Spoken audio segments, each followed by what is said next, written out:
Yo tengo una manía cada vez que dicto un curso o que he enseñado, que es no dar por hecho que la gente sabe, sabe las definiciones y empezar del ABC. Primero que nada, ¿qué entendemos por historia? Registro de los eventos, ¿no es cierto? El registro de los eventos a través del tiempo, ¿no? Y ahora, otra cosa que la otra palabra que tiene el curso es ficción histórica. Muy bien, ¿qué es ficción? Un relato ficticio, un relato producto de la imaginación, ¿verdad? ¿No? Y entonces vamos a comenzar con un punto absolutamente que parece como perogrullo, parece, ay, qué pavo, va a explicar lo obvio, pero en verdad es importante, ¿ya? La ficción histórica, ante todo, puede estar basada en cualquier evento real, en cualquier etapa histórica, en cualquier personaje que ha existido, pero desde el momento que ustedes dicen, voy a hacer una ficción histórica, se convierte en una ficción. O sea, se convierte en un relato que no es real. Me explico. Esa es la gran diferencia con el documental. El documental trabaja sobre la realidad, ¿verdad? El documental, la gracia del documental, la esencia del documental es justamente registrar, ¿no? Lo que es una realidad, lo que es algo que existe y que es comprobable y que está. La ficción, por más que esté basada en cualquier persona, en cualquier cosa, es ficción. Se vuelve una película. Si ustedes agarran a Bolívar, a Tupac Amaru, a Flora Tristán, a Sarita Colonia, a cualquiera, a Chabuca Granda, cualquier personaje, y lo convierten y lo vuelven una miniserie, una película o una serie, lo que quieran, ya se volvió ficción. Ya se volvió ficción. Y ustedes como escritores, ustedes como creativos, tienen que entender que eso ya no es exactamente la realidad. ¿Me dejo entender? Es importantísimo eso para poder tener claro todo lo que vamos a hablar estos días. O sea, cuando nosotros decimos, estamos en una miniserie, una serie, una película, lo que fuere, ya entramos a un terreno que no es la realidad. No puede venir un historiador a pegarles, porque no están haciendo historia, no están trabajando como los historiadores ni como los documentalistas, ¿ya? Vamos a hablar lógicamente de cuáles son los límites, cuáles son las decisiones que ustedes pueden tomar, que quieran tomar, comprenden. O sea, todo eso tiene como muchos matices, muchas variables, muchas cosas de las que hay que conversar justamente. Pero si decimos ficción histórica, partimos de un punto. No somos historiadores. Los historiadores son Carmen MacEvoy, Scarlett O'Phelan, ¿no es cierto? Cecilia Méndez, ya Jesús Cosamalón, son historiadores. Chévere, esa es su chamba, ¿ya? Nosotros no. Nosotros no somos historiadores. Somos creativas, somos creativos, somos gente que está trabajando otra cosa. Entonces, cuando venga alguien, cuando ustedes hagan su serie, su película, lo que quieran, su unitario, su obra de teatro también, porque lo pueden usar obviamente para hacer teatro también. Cuando ustedes hagan todo eso, ¿ya? Y si viene alguien a pegarles, a decirles, pero tú no has respetado exactamente esto histórico, tú les dirás, pero yo no soy documentalista, no soy historiadora, no soy historiador, no me pegues. ¿Ya? Eso para comenzar como punto clave para poder seguir, porque eso es importante tenerlo claro. Que ustedes quieran o no ser fieles a lo histórico, lo vamos a conversar in extenso, ¿ya? Pero como digo, este es el coquito, ¿no? M.A.M.A., ¿qué cosa es historia? ¿Qué cosa es ficción? Estamos claros y estamos contentos. Y ahora seguimos con lo que es, ¿qué es exactamente? ¿Cuál es la diferencia, por ejemplo, entre, que es otra cosa importante? A mí me gusta mucho, insisto, las definiciones para que estemos todos claros. ¿Qué es la historiografía? La historiografía son los métodos con los cuales estudiamos la historia, ¿no es cierto? Ya, eso es perfecto, es un tema obviamente de especialistas, pero lo que a nosotros nos interesa, ¿saben qué cosa es? Es la historiología, que es diferente. La historiología, el estudio, es cómo en diferentes épocas los humanos hemos estudiado la historia, cómo la hemos leído, cómo la hemos interpretado. Eso es un elemento clave para nosotros a la hora de escribir. Y ahora viene por qué. Porque lo divertido de todo este asunto es que la historia es algo que no es pues como las matemáticas. Las matemáticas, la ciencia es una maravilla, ¿no? La ciencia es una maravilla. Dice que si yo agarro un palo y golpeo algo, lo rompo, ¿no? Es una maravilla, no hay forma que no suceda. ¿no? La ciencia dice 2 más 2 es 4 y se acabó, no hay forma que no suceda. Bueno, malas noticias, la historia no es una ciencia exacta para nada en absoluto. Esta es parte de las ciencias humanas y es algo absoluta y totalmente que depende de muchos factores para ser considerado una verdad. Y eso es bien interesante, porque por eso de repente me gusta la historia, ¿no? Porque la historia depende de muchas cosas para poder interpretarla, para poder leerla, para poder entenderla, y depende de factores como, por ejemplo, claramente, por ejemplo, en qué tiempo estamos y desde dónde nos ubicamos. Cada país, cada región, país, etcétera, tiene su manera de ubicarse dentro de el pensamiento para poder leer e interpretar la historia, y es distinto de cómo se puede leer o interpretar de otro lado. Eso es clave. Y eso tiene que ver con algo vital y básico con el que ustedes tienen que trabajar, como el que todos tenemos que trabajar, que es el punto de vista. Me explico. Me explico. Ustedes seguramente en el colegio, o no sé, bueno, yo estudié el colegio en época de los mamuts, no sé cómo será ahora, pero ustedes seguramente en el colegio siguieron este curso Historia Universal, ¿verdad? Cosa que me da mucha risa siempre, porque yo cuando era niño pensaba, historia universal será, pero ¿cómo saben cómo es la historia de Marte? Esas tonterías, ¿no? Pero me refiero, ustedes estudiaron historia universal y obviamente estudiaron historia del Perú también. Historia del Perú es fácil, ¿no? Obviamente historia del Perú. Pero yo me acuerdo mucho de eso porque bueno, yo tuve mucha suerte porque leía mucha historia en mi casa, por eso me gusta pues a mí, ¿no? O sea, por eso también me metía a hacer esas cosas. Pero quiero decir, en el colegio me parece que la mayoría de gente, salvo que hayan tenido mucha suerte en estar en colegios con una mayor preocupación en lo que es el estudio de la historia, me parece que en la mayoría de colegios como que se ha utilizado casi siempre, o no, no lo sé, estoy hablando de mi experiencia, como les digo, del Cenozoico, ¿no? Pero de repente ya mejoró, no sé, pero me parece que en el colegio se le daba demasiado peso a este tema de la historia universal del punto de vista occidental. No sé si me equivoco. Visto como que fuésemos, es una visión eurocéntrica, en verdad, la manera como enseñaban la historia universal, entre comillas, ¿no? Y eso hace, por ejemplo, que nosotros nos ubiquemos a veces de repente dentro de lo que es el imaginario histórico o el pensamiento de la historia, en cosas tan absurdas como decir el descubrimiento de América. ¿Me entienden? O sea, esa palabra tan simple, el descubrimiento de América, ya es como para aterrorizarse, ¿no? Y decir, ¿no? Y decir, ¿qué está pasando acá? ¿A mí quién me ha descubierto? ¿Qué soy yo? ¿Acaso? No, ¿me entienden? O sea, esas palabras, esas frases, esa manera de entender, viene de una educación eurocéntrica que desde ya condiciona puntos de vista y que desde ya deforma muchas cosas de la historia. ¿No? Me parece que por sentido común ustedes saben que, o sea, yo no, o sea, ya del lado de Colón, o sea, si eres familia de Colón o si eres, ya ni siquiera los españoles dicen el descubrimiento, creo ya, ni siquiera de ellos, o sea, ¿cómo te van a descubrir? ¿Qué cosa eres tú? ¿Acaso eres, no sé, eres el radio de Marie Curie? No, las civilizaciones no se han descubierto, las civilizaciones no se han, ¿no? Por ejemplo, otra cosa terrible que también se dice, que es también producto de una visión eurocéntrica, de una visión, de un punto de vista occidental, 100%, que es, por ejemplo, decir, trajeron a los esclavos, no trajeron, los secuestraron. O sea, ahí escucho, o sea, ¿se dan cuenta de lo importante de las palabras? O sea, nuestro punto de vista tiene que estar bien claro respecto a quiénes somos, dónde estamos, desde dónde estamos hablando, ¿no? Si decimos nos descubrieron los españoles, o decimos nos conquistaron los españoles con 20 personas, 20 españoles vinieron con 10 caballos y todos los incas se asustaron y corrieron como conejos y se conquistó. Dios mío, ¿qué es esto? Madre de Dios, ¿qué estamos hablando? ¿No? O si decimos, trajeron a los esclavos, parece que vinieron en un tour, ¿no? Así vinieron a hacer crucero. No, si queremos ser gente que haga bien su chamba, tiene que saber exactamente desde dónde se ubica, desde qué universo mental, imaginario mental está hablando, y para eso lo principal es el punto de vista, que es algo con lo que tenemos que comenzar a hablar en estas sesiones. Todos los pueblos de todas las partes del mundo han tenido sus historiadores siempre, siempre. Y obviamente, cuando el mundo no estaba conectado como hoy, si alguna ventaja tiene el mundo de hoy es la conexión inmediata o la real globalización, ¿no? Creo que ya es real, creo que ya no es utópico.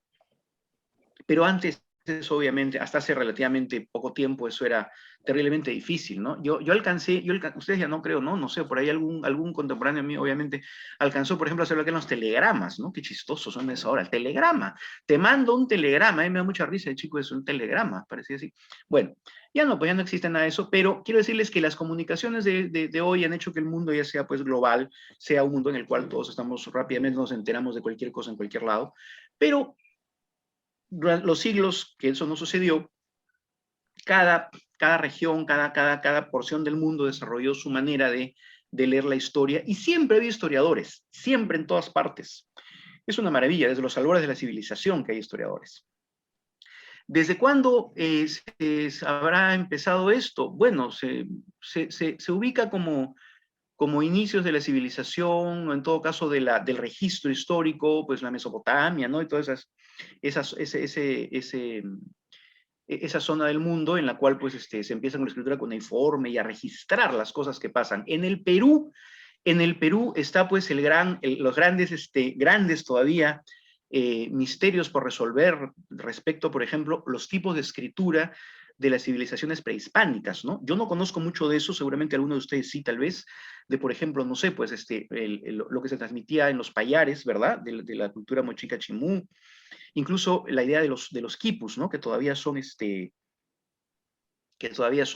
un poquito como que no se está muy claro quién. Por si acaso, Rafael Dumet, que es un escritor buenísimo, un escritor peruano extraordinario, ha escrito un libro que se llama El espía del Inca, que es un bestseller loco, que sigue vendiendo millones de ejemplares, que es una maravilla, donde pues habla sobre los quipus y la manera como se comunicaba el mundo incaico con los quipus, y son producto de unas lecturas de él, ¿no? Interesantísimas, en fin. Pero quiero decir que no tenemos nosotros como civilizaciones prehispánicas como unas fuentes históricas dentro de lo que es la ortodoxia histórica, ¿no? Tenemos evidentemente, hay evidentemente muchos signos comunicantes, muchos registros, pero todavía no podemos, me parece, darles como ¿no? Es conforme, ¿no? Porque no los tenemos sistematizados, no los tenemos descifrados en muchos casos. Otras civilizaciones, como por ejemplo la civilización maya, para su buena suerte, la civilización maya mesoamericana, de Centroamérica, sí logró lograron salvar unos códices de los curas que los quemaban todos porque eran cosas del diablo, Dios mío, ya, esas cosas aterradoras que ha habido en la historia. Lograron salvar unos códices y mal que bien pudieron, obviamente, conocer más del mundo maya gracias a eso. Y eso ya es un registro histórico, literario histórico, que en el fondo se confunde, es otra cosa interesante, ¿no? La literatura y lo histórico se confunde en las civilizaciones del pasado.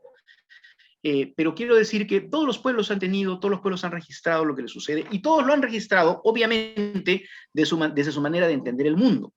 Los más divertidos, para empezar así a entrar en calor con nuestros temas, los más divertidos son siempre los historiadores que obviamente se parecen más a nuestra forma de pensar, por eso son divertidos, son los historiadores romanos, ¿no? Los historiadores romanos son muy divertidos y tienen ocasión por ahí deben venderlo en edición popular, creo que incluso está en esas ediciones populares, de bolsillo, que pueden encontrar, no sé si de repente en las ferias del libro, en esos remates a 10 soles, que siempre hay maravillas.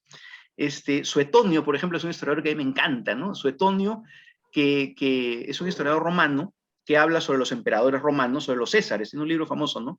Vida de los 12 Césares, y donde es un historiador de las épocas de los emperadores romanos, de los Césares, y es muy divertido, porque lo cuenta como una novela, lo cuenta como una película, ¿no? O Plutarco, por ejemplo, que es otro historiador romano, que también es muy divertido. Eso es interesante porque, ¿por qué? Porque nos va acercando también, Plutarco, Suetonio, nos acercan a los personajes históricos de una manera mucho más humana, mucho más natural, mucho más como lo entendemos ahora, ¿no? Los contemporáneos, ¿no? No es una agiografía. Agiográfico se llama cuando es la vida de los santos, ¿no? Cuando se hace una cuestión así totalmente, se habla solamente de la parte buena, heroica, ¿no? O edulcorada, ¿no? Es interesante. Pero no por eso Suetonio, Plutarco, cualquier historiador, oculta sus simpatías políticas sus ideas, etc. Lo que quiero decirles es que todo historiador, con todo este floro, lo que les quiero decir es que todo historiador tiene también su manera de entender o de estudiar la historia de acuerdo a sus ideas. Tanto como ustedes, vosotras, vosotros, tenéis también su forma de contarlo, su manera de contarlo, su idea para contarlo. Por eso digo que la historia no es matemática. Así ustedes sean, no sé, así fuesen de cualquier pensamiento, 2 y 2 son 4, ¿no? Bueno, hay gente que quiere hacer creer que 2 y 2 son 5, ¿no? Pero ya no vamos a detenernos en política, ¿no?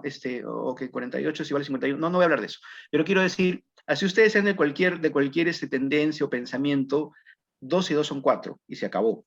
Si yo tiro una piedra desde un techo, se va a caer y va a hacer un hueco en la vereda o va a reventar una cabeza, se acabó. Bueno, la historia no es así, pues. La historia no es así. La historia va a tener muchas formas de ser vista, leída e interpretada. Y eso es importante hablarlo porque tiene que ver con nuestro trabajo. Entonces, para comenzar, ustedes que quieren escribir algo histórico, tienen que empezar a pensar, bueno, ¿desde dónde me ubico yo como creativa, como creativo? ¿Desde dónde me ubico yo para empezar a armar mi historia? ¿Cuál es mi punto de vista? ¿Qué es lo que yo creo? ¿Qué es lo que me parece? ¿Ya? Y eso nadie se los puede discutir. O sea, quiero decir, es válido porque es parte de su forma de verlo. ¿Ya? Vamos, cuestión previa, compañeros, como decían mis compañeros en San Marcos, cuestión previa, estamos dando por hecho que todos ustedes están pensando, proyectando, trabajando algo que no está todavía pedido como un encargo, ¿verdad? O sea, no lo sé, o en todo caso no lo sé, o tal vez no. Entonces están trabajando algo de manera voluntaria o quieren aprender y quieren conocer cosas respecto a esta disciplina, pensando en una creación libre, deduzco, ¿no? ¿Verdad? Entonces, dentro de ese pensamiento, ustedes son absolutamente libres de elegir desde qué punto de vista, desde qué forma de pensar quieren contar esta parte de la historia que quieren contar, ¿no? Entonces, eso es algo que es vital y es importante y deben tenerlo bien claro, porque si no lo tienen claro, les voy a decir una cosa, así como así, yo odio los dogmas para todo, para cualquier cosa. No me gustan los dogmas. Me parece que la gente tiene que poder entender cualquier cosa de cualquier forma de pensar y lo que fuere. Pero lo que quiero decir es que un dogma tal vez sea, ¿saben qué? Nosotros tenemos que saber exactamente qué paso damos cada vez que hacemos historia, cuáles son los pasos que estamos dando para poder avanzar con seguridad al siguiente. Vale decir, en este trabajo que es tan delicado, no ayuda para nada no saber o ir a tientas o ir a ciegas, porque es perder el tiempo.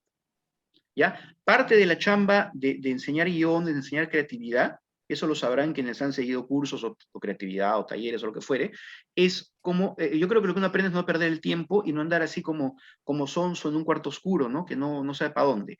La gracia es acá que sepamos paso a paso que tenemos que yo sé que acá hay colegas que dictan cursos de creatividad, que saben dramaturgia, entonces ustedes lo entienden, ¿no? Es básicamente cómo ordenar nuestra cabeza, ¿no?